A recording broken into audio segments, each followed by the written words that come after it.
NANI?! Try again.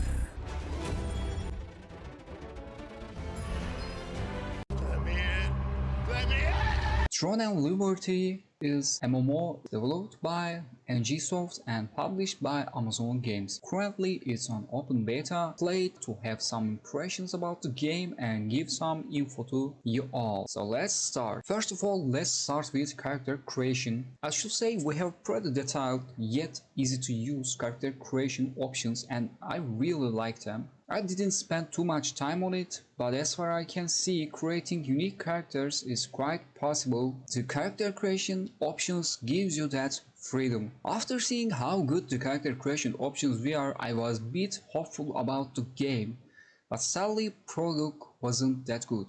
The story wasn't captivating.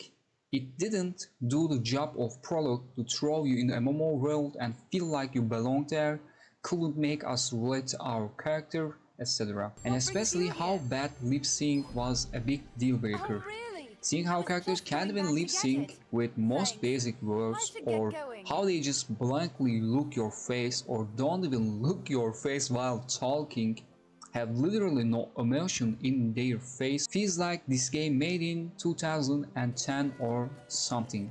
Sadly, even some old games made in 2010 era does a better job with lip sync, etc. as well. Let's talk about open world. Honestly, this game does pretty good job with the open world. It feels like truly an open world without unnecessary loading screens. Especially fast travel having no loading screen, etc. was pretty cool. So I should praise the game for this. And combat. Sadly, combat is why I thought this game is most boring MMO I have played in years. It literally has no soul at all. I can't even believe my eyes how they can do this soulless and boring combat in this year. This game combat is even worse than very old games like Rift. Imagine doing worse job than games developed 10 or 20 years ago. Honestly, I am lost at words at this point. And let's talk about sounds and music. Honestly, they were kind of cool. Boss fights especially has some cool music, but I wouldn't say they are on game changer level or something. Their existence is good, at least, and they are not badly made.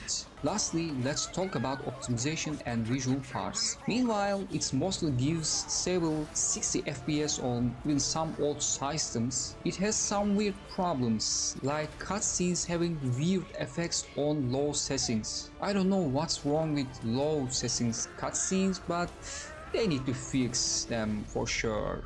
And aside from that, even on those settings, the game looks pretty good. There are some cool designs there and there, but sadly, looking visually good never saves any game from a bad game, no offense. After all these bad points, I'm feeling hearing you saying, "But this is not the final version of the game, it's just open beta." And yes, this is not the final version of the game and some stuff probably will be fixed until the final version, like that weird effect on cutscenes we have on those settings, or lip sync problems. But sadly, devs mostly don't improve or change core features like combat, so probably combat will be still same, and that boring combat alone is good enough to say not worth playing for me, because I do believe combat is the most important part of the game. And sadly, this game combat is even worse some of mobile MMOs or 10 or 20 years old MMOs out there. So thanks to how soulless and boring the combat is, this game was very disappointing for me. If all you look in MMO is truly and well-made open world feeling, then you should give this game a try and maybe you will like it. Especially, I would suggest giving a try when the game made the final release. But if you want MMO with well-made and enjoyable combat mechanics,